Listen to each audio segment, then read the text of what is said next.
Hi, my name is Nate, and this is the Parent Guide podcast, where we talk about a variety of topics on parenting with all different kinds of parents. This is our fifth installment of the podcast. Our guest today, Jozlyn, a mom of four, is on our podcast to have a conversation about how parenting gets a bad rep and that we should change our perspective on how we view our kids and the idea of parenting. Welcome to the podcast, Jozlyn. Thanks so much, Nate.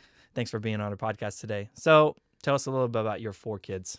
So, four. 2 girls, 2 boys. Girls first, then boys. My oldest is 15, and then 13, 6, and 2. So my 15-year-old is just this big beating heart. She has this real love for people.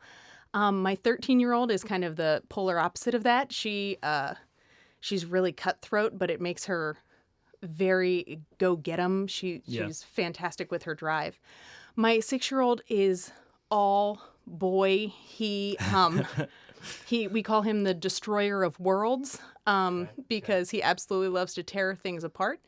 And then my 2-year-old, he's still figuring out who he is, but right now he is this joyful disobedience. You have never heard "No, Mom" in a more pleasant voice than coming from this tiny 2-year-old who's being disobedient right in front of you. He's already like a political adult. He's just like, well, this is my opinion, Mom. Like, I'm not going to pick up my toys. I'm not going to do it. Why would I do that, Mom? And you're like, come over here. And he's like, no, Mama. Oh, my gosh. Well, it seems like you got a pretty nicely balanced family as far as personality, age. We talked a little bit about something we wanted to talk about today is like the idea of 2 is this perfect number. Yeah. But you grappled with that and decided eventually you wanted to have more. So tell us a little bit about that. Right. So I had 2. I had my first one kind of unexpectedly. She was my unexpected surprise. And parenting was never something that I thought I was going to do. I didn't like babysitting growing up. I don't really enjoy being with other people's kids. So walking into that, I thought that I'm not going to enjoy being a parent. And my oldest came along and really changed my mind about that. And she got to be like 18 months old. And I started to realize that if I wait too much longer, she and her sibling are going to be more than 2 years apart. And if they're more than 2 years apart, are they going to be close? Are they going to be okay? And I had this overwhelming need to be like pregnant right now. And so I had 2 girls in 2.5 years. They're really close and they were really cool, and watching them develop and become friends and enemies, and just how they progressed in their relationships and how we progressed in parenting, it made me start to think about, if I like these people and I like this process and I like who they're becoming, why am I not doing this more? Yeah. And everybody talks about the expense of kids. Kids are so expensive. And that is true. Yeah. That's not to be discounted. But kids are made out to be a whole lot more expensive than what they really end up being. Like, you're going to be buying food anyway. You're not going to blow your budget on feeding one more person. Yeah. And they're sort of as expensive as you decide. Like, sure. You don't. Yeah. There are ways to be budget friendly with a big family. Are we going out to eat every other day, or are we eating like spaghetti and meat sauce? Right. So it also depends on how you decide that you want to parent. Is that if that is important to you, then you should definitely plan your family around that. Yeah. And I decided that I wanted the kid more than I wanted going out to eat, or like traveling the world. I had said that to a bunch of people because they were like, you were so young when you had these kids and you never had these life experiences. And I have said over and over again that I couldn't look at my kids and say, I'd rather have a trip to anywhere than you. I just absolutely would not trade them for any of those experiences. And some people do both. Exactly. There's not like a sentence to be like, oh, and now you can't travel because you have kids. I just saw a video of this couple that dragged their, I shouldn't say drag. It looked like the kids were having a good time. I mean, they do. It was like to Iceland, I think it was. And they had like a 3-year-old and a 5-year-old. And they looked like they were rocking. I'm sure that there are their challenges. There are challenges but they rocked to that. It. You know what I mean? Like it's this concept awesome. that it's like, oh, you have kids now? Your life is over. It's like, right. Life is over if you decide it's over. Yes. You know, I like that perspective. And I just decided that I wanted to keep doing life with these kids. Sure. And so then it took me about 7 years of grappling with that idea to say, no, normal people have 2 kids. That is what you are expected, these expectations that we put on ourselves that really come from nowhere but from within us. And grappling with that idea and then going, no, if I want to have more kids, I can have more kids. I can do that. Yeah. And then ended up having 2 boys after that. So we have girls and then boys. And it has been an interesting experience getting to parent both. Yeah. I mean, that's like you get kind of, and you said, are your 2 daughters like pretty close and your 2 boys are pretty close? Well, I guess there's still a little bit of an age difference with the 2 younger ones. With the 2 younger ones, there's still a pretty good age difference. They're getting better as the 2-year-old. I mean, like, no child likes to play with a baby, and you really don't want he was 4 at the time, like playing with an infant. That's it's not that's not enjoyable for anybody. Yeah. But now as the 2-year-old becomes a little bit more independent and he's able to interact differently, he is a lot more fun with his brother and his sisters who have loved him since he was a tiny infant. Just getting to see them play and interact together. But the girls are best friends and worst enemies depending on the day. Like, there are days where they love that they share a room, and then there are days where they're like, when do we get our own bedroom? Oh, you can have your own bedroom when you move out. That's when you're allowed to. Yeah, Chuck said, so Chuck's 2 girls are 21 and 19, and he said that, like, there's challenges, but he said once they kind of venture into adulthood, that's like when the experience of having 2 kids who are close together in age like really comes to fruition, because their personalities are finally developed. They're confident, independent in themselves, and then they're kind of becoming friends as adults. Like, it's a really cool time period, when. So I think people like Chuck are super important for parents like me, where I am with a 15 and a 13-year-old. And I hope that I'm able to be an encouragement for parents of like a 7 and a 9-year-old. And it kind of gets passed down, this cool cascading effect of parenting, where like he is an example that you can do it. This is not going to, on days where you feel like you want to give up or like, what have I done? Or what is it? Like, no. I can see how these 2 girls, because I know them, like how they interact with each other. And it's great encouragement to be like, oh, okay, we're going to get past 15 and 13 and there will be a day. It will be okay. It's good encouragement. Okay, so something that we, really wanted to hit home with, or that you particularly felt passionate about and wanted to hit home with, is like, just, we already talked about, the kid amount, like, oh, it's so, it's so overwhelming. The stigma, behind it is like, which is very culturally acceptable, just be like, why would you want to have kids? Or like, only have 1 or 2 kids. That's all you can handle, It's manageable. Talk a little bit about your viewpoint on parenting and how it might be a little bit different to our culture's, kind of like stigma on parenting, how overwhelming it is, Right. So all of the memes that circulate out there are on the negative aspects of parenting. Like, you see the meme with the kids' fingers underneath the bathroom door and be like, oh yeah, I had kids because I never want to pee alone again. Yeah.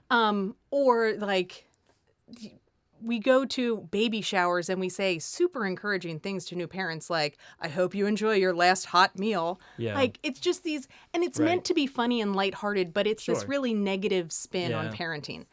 And we kind of carry that into a lot of different things. I had just realized at one point that this isn't bad. This isn't negative. This isn't no hot meals ever again. This isn't, it's not, you don't get to shower alone all of the time, but it's not rainbows and butterflies. It's not always great. I mean, what is rainbows and butterflies? Exactly. I mean, like, what in life is perfect? And I mean, sure. During this flu season, I have been up at 2:00 in the morning changing sheets because somebody got sick, or giving Tylenol because somebody has a fever. So there are those periods of time where those things happen, but it is as much of a hardship as you make it. And I just decided that I really want this to be a joyful experience. I want to enjoy this period of time that I have with them as they get older. I didn't capitalize on it with my oldest, which might be the blessing and curse of the oldest child, is that like you don't know enough to know better. Right. Yeah. But then also like you don't know enough to know better. No, So yeah. it breaks both ways.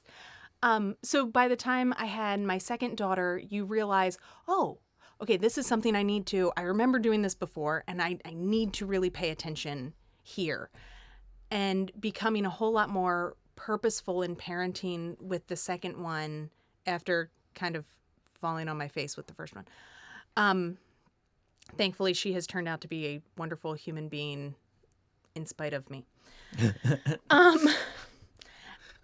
But just this idea that, oh, you only have enough capacity for 2 kids. Well, that's not true. There's lots of capacity. And we have this idea that what would you do? Your time, that we pick and choose what activities we participate in very strategically because you have more kids, we need to be more strategic with our time, not limiting their activities, but really helping them find what they are passionate about so that they can pour themselves into that. And my oldest daughter found marching band. She's in the color guard, and that really drives her. And so we make marching band a priority for her.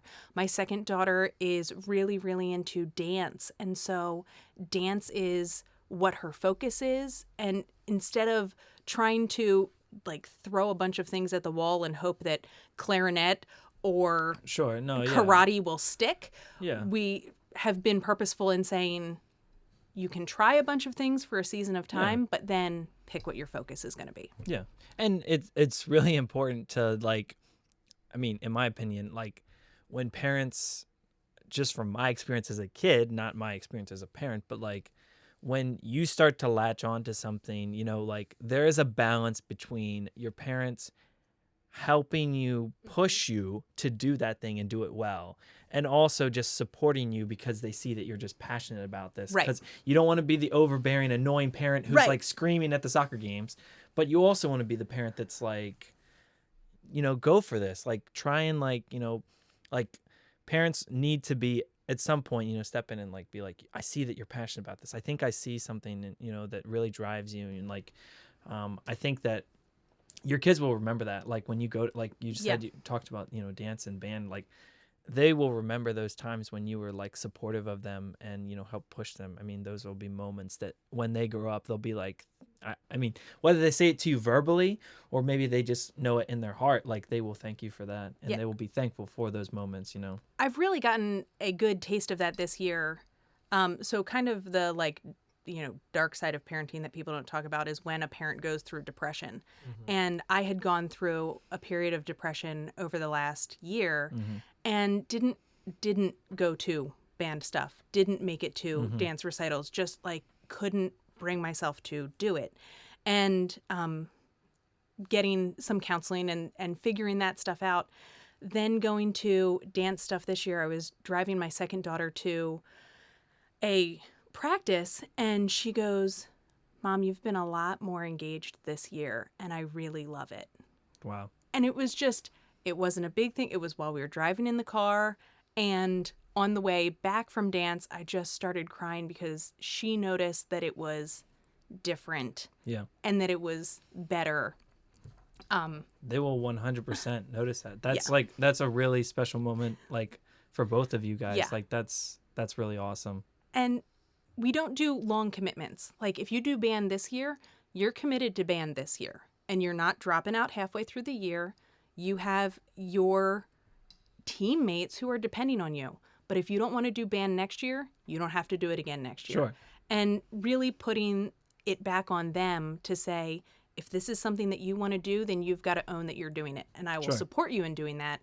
But if you don't want to do it again, you've got to be the one to decide. And so really trying to find that balance between supporting them and pushing them, and to make sure that it is their passion and their drive that is going into Sure. activities. Yeah. And this is just my opinion, so you can take No, this that's with so good. you can take this with a grain of salt. But I think that not giving at least that balance of like doing it for the year, because I know there was a time when I was a kid, like it was my first year trying football. Now, it's not my sport that I played through high school because eventually I decided not to do it. But like a couple weeks in, I just was basically just going to quit just because I didn't like it. I didn't like all the training. It was really, really hard on my body, and like I'd never done anything like that before. Right. And I was just like, Mom, I'm going to quit. I hate this. Like, it's just dumb. And she was like, you said you were going to commit to this. Like, do it. Do and it. She's like, do it for 1 year. She's like, if you don't like it, then you can quit after that. Kind of like what you were saying.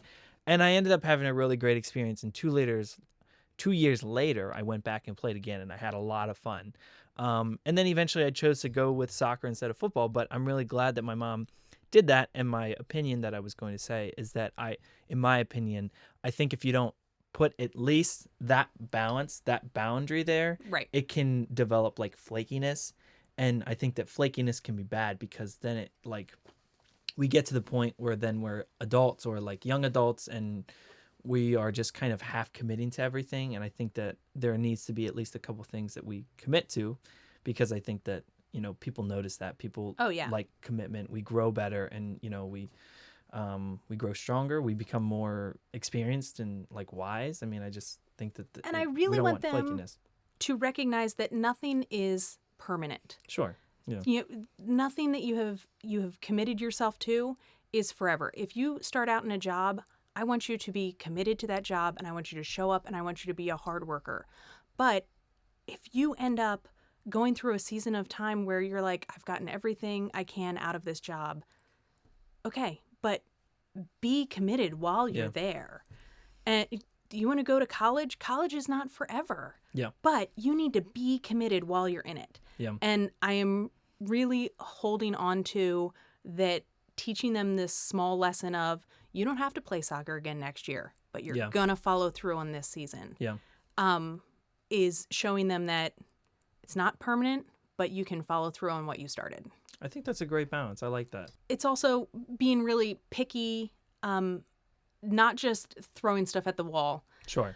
And helping them find what that is. For my older son, for the younger kids, my older son, letting him try out a variety of things so that he can start to figure out what those things are. I mean, the girls played soccer, they tried instruments, they were in choir, and they still love singing, and they do the play, trying out a variety of things that they are involved in so that they can see where they have passion. And that does make that period of time, I know that I'm coming into a crazy period of time with my 6-year-old, but as a parent, being able to step back and say, it's crazy right now. It's going to be crazy for about a year or two with him, but then he is going to find something that he is passionate about, or we're going to try another cycle of things that he gets to try out. But we've moved on from these things that he's tried, and we can circle back. Just keeping the perspective that while it might be crazy for a short amount of time, that's not the totality of parenting. Sure.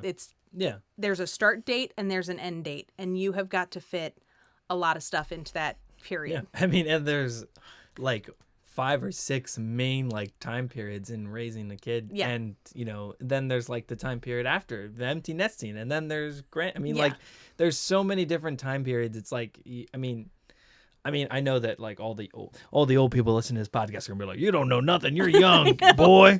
But I mean, you blink your eyes and you're in the next time period in life, and you can't even remember what the last time period was like. You're like, what was that like to be in high school? Like, I don't even know. Yeah. Like, what was it like to be in college? I don't know. I'm working 9 to 5 now. It's like, and I'm sure that the same thing goes with parenting. People talk about that with like, well, you remember what it was like to be in 9th grade. Like, do I? Do I remember what it's like to be in 9th grade? It's kind of a blur. I actually blocked it out because it was a pretty bad year. Pretty bad. Thank you. I was very cringy. I made a lot of mistakes. I'd like to forget it. Yes, I'd like to publicly apologize to everyone that I went to high school with. I'm not that person anymore. Like, I was a little bit better grown. of a human by the time I was a senior in high school, and yes. Thankfully I've grown a lot more since then. So. But I do grieve at the end of every season.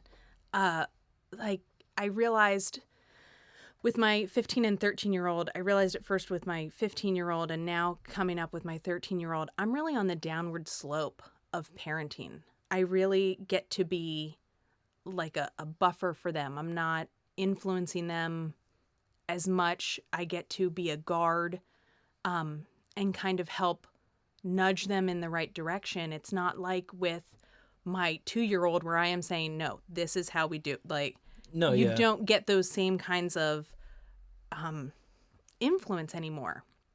And now I'm entering a period of, so I had to grieve losing my tiny girls there because they're not those tiny girls anymore. And Yeah. to be able to embrace the young women that they're becoming. Yeah. And I don't think that a lot of parents give themselves the latitude to do that, to really grieve that that period of time is over so that they can really accept what's coming next. And if you don't mourn the loss of the child that you used to hold in your arms and was this precious thing, Yeah. that, okay, I have mourned the loss of what I had there, and now this person that I have in front of me is really special and fantastic, and it has helped me embrace each stage as it comes. Sure. Yeah, that's And, good. And now my 15-year-old comes to me with things. I'm like, oh, I'm still like, I still have weight here. Okay, I can still, but now she is choosing to come to me with stuff rather than me stepping in. Yeah. Well, I think that's like a good balance because like you said, you have a lot less influence. So in those times when they are coming to you, like you have to be very sincere and honest rather than just being like, oh, they're coming to me for advice. Gotta like enforce everything, you know, gotta push as many buttons as I possibly can. As I can. Yeah. I mean, because I think once you get past like maybe 16 or 17, everyone's a little bit different, but like definitely by the time you get to like 18, you're not really being influenced by your parents anymore. You're more being influenced by everything like friends, your college, your high school, you know, like media and like, information that you're taking in. And it's less of parents. Not that to say that you're not taking advice from your parents, but like it's much more, I mean, they're becoming an adult, you know, and there's this natural inclination to be like, thank you for raising me, but now I think I'm going to start to choose my own things, you know. But that's very important, that exercise that you do. That's good. I feel like that's and those moments come at the most inconvenient times. Like the times when your child wants to talk to you about really big, important stuff is the worst time. And I figured that out really early on when they were babies, when my 15-year-old was a brand new big sister to this tiny baby, and I had decided that she was allowed to hold the baby whenever she wanted, because what I didn't want to do was restrict access to the baby, and then she tried to hold her on her own. Sure. And then they both get hurt in the process because I've restricted access to her little sister. Yeah.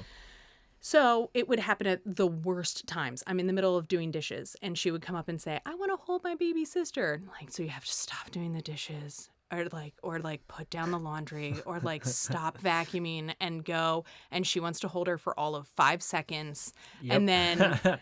And then you have to like get the baby resettled, and getting my head around it at those times to be like, no, their relationship and her feeling like she has access to her sister with help and in safety and all of these things is more important than getting the dishes done. So now I very thankfully have a teenager who will come to me at the most inconvenient times.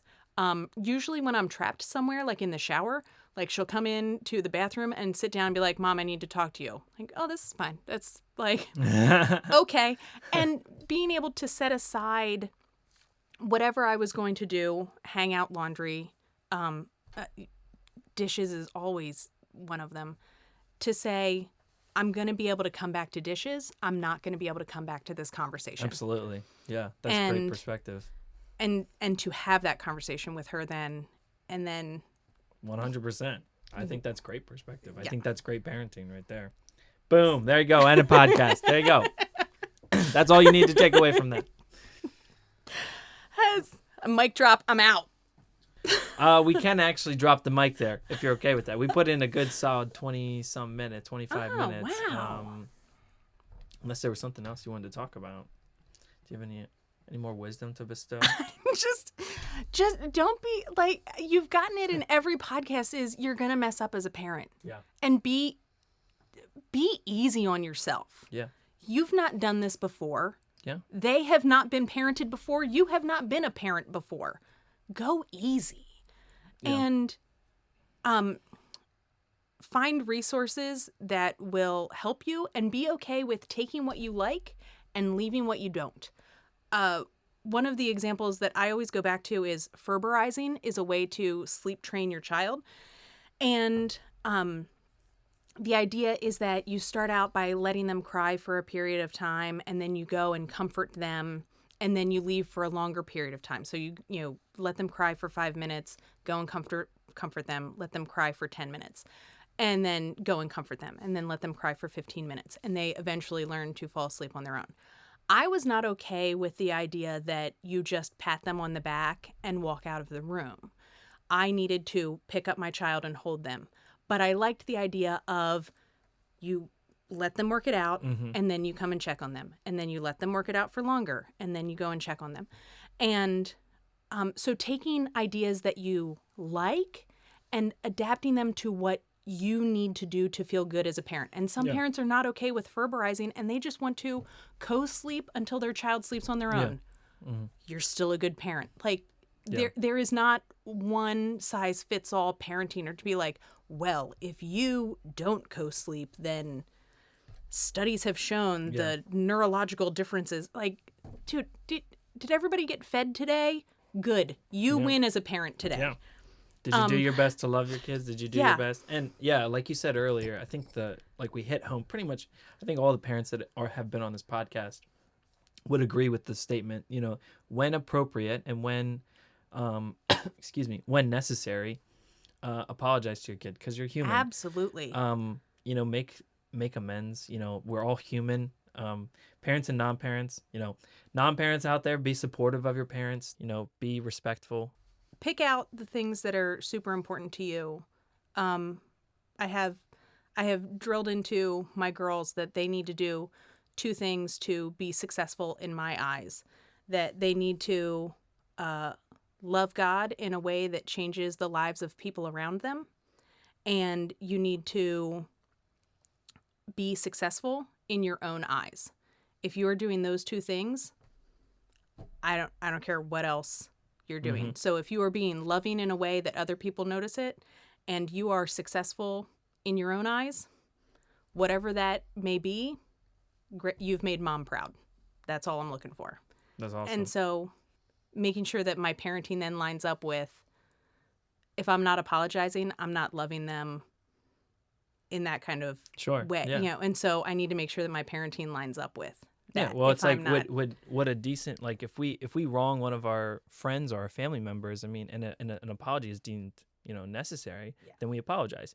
Why would we change that with our kids? With our kids. Our kids are humans too. I mean, they're right. And sooner, within the blink of an eye, they'll be an adult too. Right. And so. And I want them to be the kind of people that take a step back and go, whoa. Yeah. I'm not the center of the universe. Right. So how can I make this better for the people around me? Yeah. Yeah. Wow. Well, we covered a lot of awesome stuff today. Jozlyn, thank you so much for being on this podcast today. Thanks for having me. Thanks for bestowing your wisdom. And as always, we always try to tie it back into other podcasts. Jozlyn just did a binge on all of our podcasts to prepare herself for this podcast. So she did her research, and it's super good. It definitely showed. And highly recommend. Thank you for bestowing your wisdom. For our listeners, you can check out all kinds of parenting info and insights at our website, parent.guide. That is parent.guide. Stay tuned for our next episode coming soon. We post on a weekly basis. Thanks for listening.